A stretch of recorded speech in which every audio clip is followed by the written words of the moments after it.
Okay, so in the last few videos about the Big Dipper and Polaris, or the North Star, was meant to get your feet wet, and it's something you can immediately go do. Go out and try to find the Big Dipper and the North Star and see how you do. We'll have assignment on that coming up here soon in the class.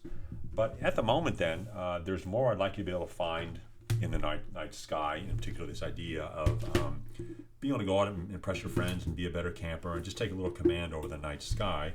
Let me just give you the list of things I'd like to work down with you here in terms of finding here. So we certainly know about Polaris and the Big Dipper.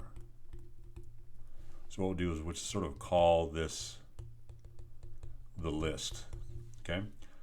So 1 and 2, we pretty much have those down. I like number 3 to tell you about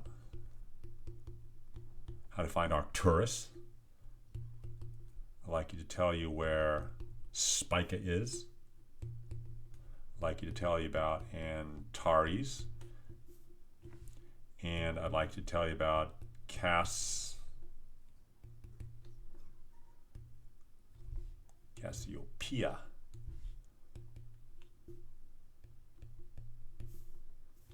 I'd like to tell you about number 7, the Andromeda galaxy, and this, you should want to underline that because it's a different galaxy. We're in the Milky Way galaxy. This is the Andromeda galaxy, so another collection of billions of stars, the one that's closest to us here. I'd like to tell you about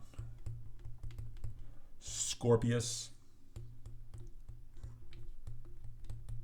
the Teapot,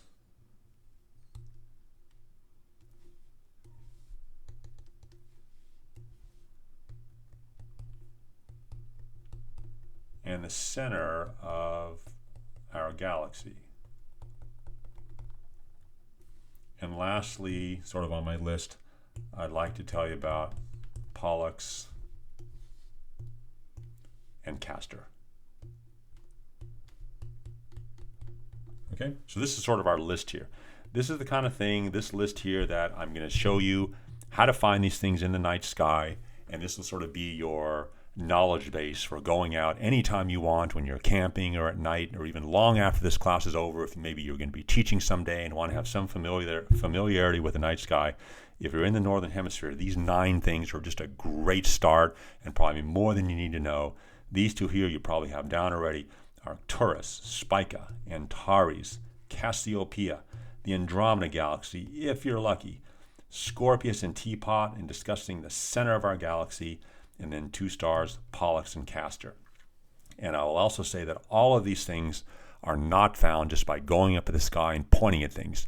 You use your guides. All of these things are going to be found by starting with the things that you're most familiar with now, Polaris and the Big Dipper, and sort of jumping around from one to the other. In fact, the technique of doing that is definitely called star hopping. And maybe at some point in your life you get good enough, you can just point at things and know exactly what you're talking about. But at the moment, we'll always stick with this star hopping technique to get us going in the night sky. So we'll pick that up in the very next video.